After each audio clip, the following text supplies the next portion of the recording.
Where did you get those firecrackers? You got them for me on the internet. Well, that's the end of the internet. The Babadook is a psychological horror and a relatively small production from a rookie director. That doesn't exactly inspire high expectations, but wow, director Jennifer Kent really proved herself here. It's not even like it's pretty good for a first-time director or it's decent for the genre. This is a great movie, period, and it's easily one of my favorite movies to have been released in recent years. Amelia is a widowed single mother who works at a nursing home and cares for her mischievous son Samuel. Did he hurt anyone? A dart could have gone into a child's eye, or even worse. I'm going to have a serious talk with him. Mrs. Vanek, we've had the talks. Saying that Sam is unruly is most definitely an understatement, but Amelia's love for her child is enduring. You look after your business and I'll go and find a school that sees my son as a human being and not just as another problem to be gotten rid of. That's very unfair. We're only trying to help the boy. Please, stop calling him the boy. His name is Samuel. One night, the two of them read from a child's picture book, Mr. Babadook, but something about it comes off as rather unsettling. We might read another one tonight, eh? But you said I could choose.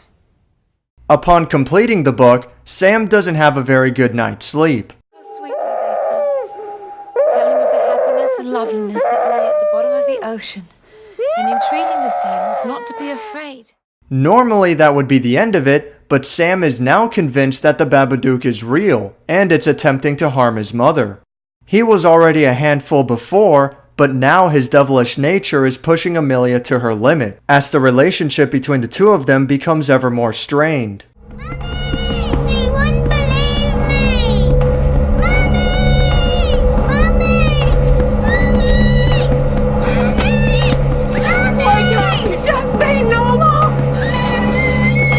There is no Babadook! There's a good variety of characters that support the narrative, including Amelia's sister, Claire, her coworker, Robbie, and next-door neighbor, the sweet and kind old Mrs. Roach.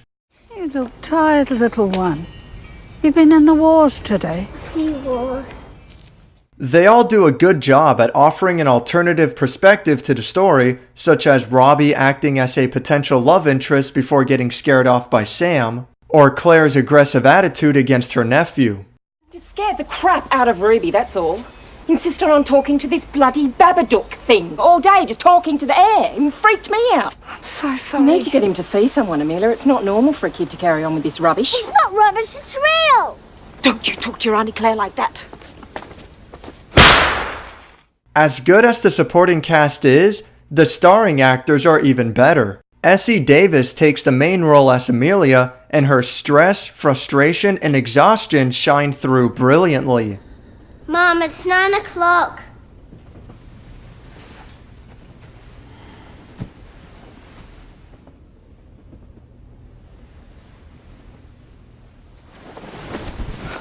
The few times that she's happy or satisfied are never exaggerated, and they don't need to be. It's just such a stark contrast from the rest of the film that it comes off naturally.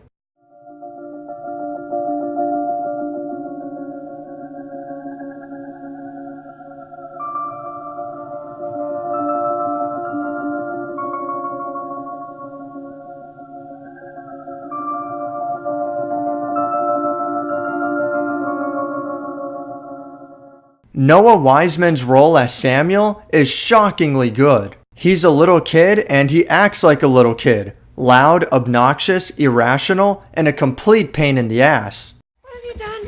It's not broken, it just slipped. Don't want you firing things off in the house Wait, anymore. wait, watch this. When the monster comes, I'm gonna do this. Please don't! But like any kid, he also has moments of sincere care and love. I don't want anything bad to happen to you, Mom. Nothing bad's gonna happen, Sam. I'm gonna protect you.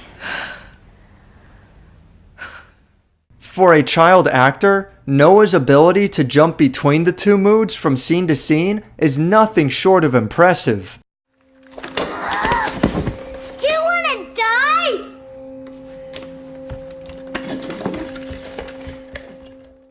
Similar to other great psychological horrors, like The Shining and Jacob's Ladder, there's a lot of mystery surrounding what's real and what's not. While Sam is obviously convinced of the Babadook's existence and Amelia is not, the stress that weighs down on her causes some sanity to shake loose, and she even has hallucinations which put the two of them in danger.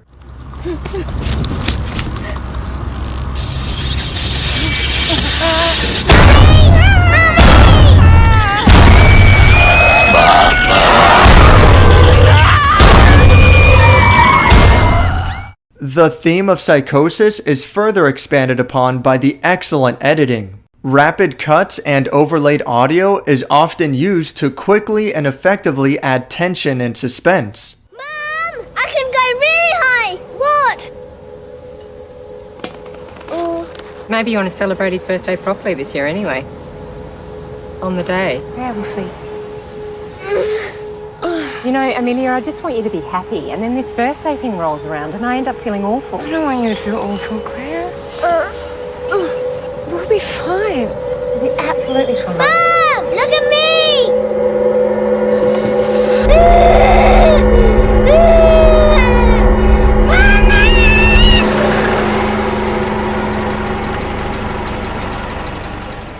Everything about this movie is so dark and dreary. From the muted set design to the foreboding music to the heavy contrasting lighting, or otherwise known as chiaroscuro lighting. There are little details throughout the movie, like when Amelia is cleaning her house. It's so odd that she's wearing gray rubber gloves, but it fits with the setting of Babadook, kind of like how the pastel houses fit in Edward Scissorhands. With powerful themes of sleep deprivation, fear of the unknown and of the dark, but most importantly of grief and regret, the Babadook does an excellent job at putting the audience right in the mindset of Amelia. I wish I could go into further detail, but not without spoiling the film. And without spoiling the film, I gotta mention that the ending is undoubtedly very polarizing. It really comes out of nowhere, and I can imagine people watching it thinking, what the hell is gonna happen next?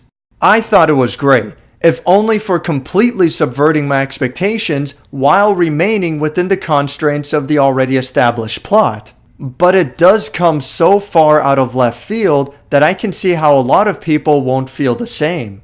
You're either gonna love it or hate it. I really don't have a whole lot of bad things to say about the Babadook. It does use a couple of famous stock sound effects, which I feel is really unnecessary, and some of the latter moments of the film are so over the top that some might see it as completely ridiculous. But the excellent acting and chemistry between the two leading roles and the overwhelming suspense that carries from scene to scene is what made me fall in love with it. If you're looking for a really creepy and nerve-wracking horror film that keeps you guessing, then I highly recommend it. Police say the woman used a kitchen knife to stab her son. His body was found in their basement. The woman later... Thank you for watching my review on the Babadook. If you enjoyed this video, click the like button, and if you'd like to see more, subscribe. But neighbors say the boy was celebrating his birthday today. He had just turned 7.